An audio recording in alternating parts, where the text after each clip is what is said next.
Hey everyone, आप सब कैसे हैं? आई होप अच्छे होंगे। और मैं क्या बोलूँ, कुछ चीज़ें ऐसी सुनने में आ जाती हैं ना कि कानों को विश्वास नहीं होता है, दिल को यकीन नहीं होता है कि ऐसा कुछ हो गया है। और सच बताऊँ तो आज ये वीडियो मैं सडनली रातों रात इसको शूट कर रही हूँ। मैं अभी वीडियो शूट कर रही थी। आज हम पूरे टाइम सोशल मीडिया पे ज़्यादा एक्टिव नहीं हो पाए, खास तौर से यूट्यूब पे थोड़ा कम ही एक्टिव थे। तो इस वजह से मैं कुछ समझ नहीं पाई कि क्या हुआ। और यहाँ पे देखिए कि आज रात बहुत ज़्यादा हंगामा कटा है यूट्यूब पे।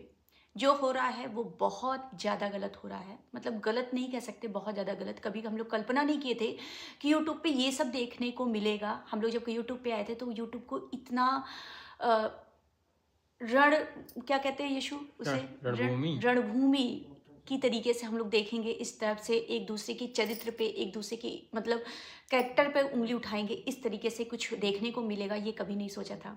उसके बाद ये सब देख ही रहे थे, थोड़ा बहुत हुआ, फिर उसके बाद मुझे वीडियो शूट करना था, मुझे पार्लर में मेकअप वेकअप करना था। फिर मैं हट गई थोड़ी टाइम के लिए, और फिर जब मैं रात में 11:30 बजे, इस समय पौने 1 बज रहा है, पौने 1 बजे भी वीडियो शूट कर रही हूँ। तो 12:30 बजे लगभग हम जब यूट्यूब खोलते हैं तो वहाँ देखते हैं कि एक चैनल प्रिया दीदी नंबर 1 इस दुनिया में नहीं है। अब कितना ये बात की सच्चाई है मुझे नहीं पता, मगर जितना लोगों की कम्युनिटी देखा, जितना लोगों का रिएक्शन देखा, थोड़ा बहुत मैं ये ज़रूर कहना चाहूँगी कि इतनी नफ़रत बिल्कुल भी मत पालो अपने दिल में, किसी के लिए भी कि उसके जाने के बाद हमें अफ़सोस हो। मुझे रियल बता रहे, इतना ज़्यादा अफ़सोस हो रहा है, इतना ज़्यादा अफ़सोस हो रहा है रिएक्शन चैनल पे। आप जाके देखिएगा, उसकी 2-3 वीडियो के नीचे मेरे लिए उसने एक वीडियो बनाई थी, तो मैंने उसको थैंक यू सिस लिख करके, ऐसे हाथ जोड़ करके मैंने लिखा था। तो उसने लिखा था कि दीदी मैं आपके साथ हमेशा हूँ। और मैं पहले इस चैनल को नहीं जानती थी। मैं इधर ही 4-5-7 दिनों से उनके चैनल पे मेरी निगाह गई थी। एक दिन लाइव में मैंने उनसे मतलब देखा था उनको, और उसके बाद से मेरा निगाह गई। फिर उसके बाद 1-2 बार उन्होंने एक आध बार मेरे सपोर्ट में भी वीडियो बनाई। तो मुझे अच्छा लगता है ना जब कोई आपको मतलब जब आपको कुछ नहीं बोलना पड़ता और आपके सपोर्ट में बहुत लोग आ जाते हैं आपके खड़े होने के लिए। और ऐसा ही रहा है मेरे साथ। मेरा अनुभव रिएक्शन चैनल के प्रति बहुत ज़्यादा अच्छा गया है। थैंक यू, मतलब जितने भी रिएक्शन चैनल हो, पहले तो हाथ जोड़ के थैंक यू सो मच कहते हैं कि जब भी कभी मेरे ऊपर कोई भी आँच आई है, मुझे जवाब देने के पहले पहले आप लोग ने हाथों हाथ उन चीज़ों को ले लिया है। तो दिल से धन्यवाद। और आज मुझे बहुत ज़्यादा दुख हुआ कि जिस लड़की को मैं अभी हफ्ते भर से जानी, और वो लड़की आज दुनिया में नहीं है। मतलब सुन रहे थे भी, एक रिएक्शन चैनल है दीप्ति, मेरा उनके हाथ में बहुत दर्द हो रहा है।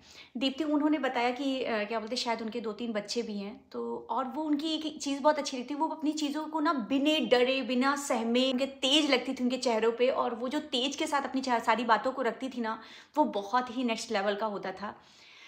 प्रिया, आपको हम लोग हमेशा याद करेंगे, और आप मेरे दिल में बसते हो यार। बहुत कम समय में हम लोग आपको देखे, और बहुत कम समय में आपको अपना बना लिया। आपको मैं सच बताऊँ तो आपको हम हफ्ते भर से देख रहे थे, और हमारे घर में तो मतलब आपके लिए चर्चा भी होने लगी थी कि मतलब वो चैनल ऐसा बोलता है, वो चैनल ऐसा बोलता है। और हमने कभी नहीं सोचा था कि आप दुनिया में नहीं रहोगे, इस तरीके से चले जाओगे। भी क्या हुआ है मुझे कुछ भी नहीं पता है, जो जैसे-तैसे बस मैं आपके लिए बहुत ज़्यादा, मुझे बहुत अफ़सोस हो रहा है, जैसा लग रहा है कि आप मेरे घर के हो, मुझे ऐसा लग रहा है। और यही मैं कहना चाहूँगी कि एक चीज़ कहना चाहूँगी, किसी से भी इतनी ज़्यादा रंजिशें मत करो यार। इस दुनिया में सबको एक दिन जाना है, किसी से भी रंजिशें इतनी मत करो। इतनी रंजिश मत करो कि हम एक-दूसरे को चेहरा ना दिखा पाएँ। इतनी रंजिश मत करो कि यूट्यूब पे आके कि पैसा कमाने के चक्कर में ना, अपनी फ़ेम बनाने के चक्कर में, पैसे कमाने के चक्कर में कुछ भी धड़ी मतलब उठाना शुरू कर दो। ये आप जान लीजिए, मैं एक चीज़ पे विश्वास रखती हूँ कि आप कितना भी गलत किसी के परिवार के लिए बोलोगे, आप सपोज़ करो, जैसे सपोज़ करो मैं ही एक औरत हूँ, ये बताइए मेरे पति जो बगल में खड़े हैं, अगर मेरे लिए कोई कुछ गलत बोलता है, तो क्या तुम उसको एक्सेप्ट कर लोगे? बिल्कुल नहीं, विश्वास पे जिसके रिश्ते टिके होते हैं ना, उस पे वहाँ जिसके पे रिश्ते विश्वास पे टिके होते हैं ना, चंद लोगों के बोलने से उसके रिश्ते कभी नहीं डगमगाते हैं। बस आप वहाँ बोल करके अपने ज़बान को खराब करते हो, और इससे ज़्यादा कुछ नहीं होता है, क्योंकि रिश्ते जहाँ मजबूत होते हैं ना, वहाँ कभी नहीं डगमगा सकते हैं। फिर से मैं आपको एक बात कहना चाहूँगी कि यहाँ पे जो स्क्रीनशॉट रिकॉर्डिंग चलता है, मैंने ज़िंदगी में ना किसी की स्क्रीनशॉट की, और ना ही कभी रिकॉर्डिंग करती हूँ। मगर मैं इतना जानती हूँ कि जो सही हो, जो गलत होगा, वो सही होकर के ही बाहर आएगा। कितना भी आप रिकॉर्डिंग रख लीजिए, रिकॉर्डिंग रखने से कुछ भी नहीं होता है। दूसरी बात ये कहेंगे कि मुझे मेरा जो अपना स्वभाव है, आप लोग यहाँ पे ऑडियंस देख रहे हो, आप लोग ज़रूर बताइएगा। यार मेरा तो इतना स्वभाव है कि मैं कितना भी किसी से नाराज़ होती हूँ ना, 1 दिन, 2 दिन, 3 दिन या बहुत ज़्यादा 1 महीना घसीट सकती हूँ। किसी से नाराज़ होती है, पर वो इंसान अगर मुझसे पोलाइट होकर बात कर लेता है या थोड़ी टाइम के बाद मेरी गुस्सा जो होती है, नाराज़गी जो होती है, वो धीरे-धीरे खत्म हो जाती है। पर मैं जन्मों-जन्मों तक या मतलब हमेशा के लिए किसी के लिए नफ़रत नहीं पैदा करके रख सकती हूँ। यार आप लोग में से ऐसा कौन है, ज़रूर बताइएगा। मेरा ना किसी के लिए, मैं गुस्सा हुई, मैंने धड़-धड़ा के कुछ भी बोल दिया, मैं थोड़ी देर बाद मेरा गुस्सा उतर गया तो मैं कहूँगी अरे यार मैंने क्यों बोल दिया। मैं पछताती हूँ कि अरे मैंने क्यों बोल दिया उसको यार ऐसा।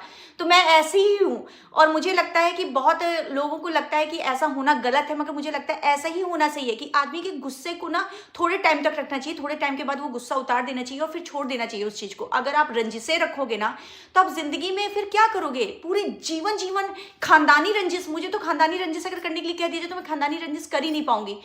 तो मैं एक अपने इस चैनल के माध्यम से ये चीज़ जरूर कहना चाहूँगी, किसी से भी इतनी रंजिश ना रखिए कि किसी के जाने पे इस दुनिया में कि कोई चला भी जाए उठ के ना तो फिर दुख हो कि मैंने इसको इतना क्यों बोल दिया था। मुझे तो यार मैं सच बता रही हूँ, मैं इतनी रंजिश नहीं रख पाती हूँ।